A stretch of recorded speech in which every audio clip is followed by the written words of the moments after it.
परवा दिवशी एका मुंबईमधल्या एका चांगल्या सोसायटीमध्ये त्यांचा मुलगा अमेरिकेत होता, वडिलांचं निधन झालं, वडिलांच्या अंत्यविधीला आला, सगळं केलं. आई म्हणली पोरा आता इथं कोण नाही, मलाही नाही तुझ्या बरोबर. पोरग म्हणलं आई मी अमेरिकेत जातो, लवकर येतो, तुला पण घेऊन जाईन मी, काळजी करू नको.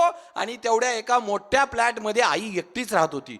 बरेच दिवस गेले, 1 2 4 5 7 महिने गेले. पोराला लक्षात आलं आई मुंबईत एकटी आहे. पळत पळत मुंबईत आला, फ्लॅटला दाराजवळ गेला, टकटक केलं, कुणी उघडलं नाही. हाक मारली आईला, कुणी उघडलं नाही. आईनं हो दिली नाही. परत वाजवून बघितलं, कोण आतून हो देत नव्हतं. जसं आईकडे एक किल्ली होती दाराची ना कुलपाची, तशी ह्याच्याकडेही होती. त्यानं आपल्याकडच्या किल्लीनं ते कुलूप काढलं, आत गेला, आईला हाका मारल्या, आईनं ओ दिली नाही. आईच्या बेडरूम जवळ गेला, आईला हाका मारल्या, नाही दिली. आईच्या बेडवर बघितलं, आई आहे का? आई नव्हतीच, फक्त आईचा हाडाचा सापळाच होता रे. आयुष्यात काय कमवलं आम्ही आमच्या आई वडिलांना देखील बघू शकत नाही.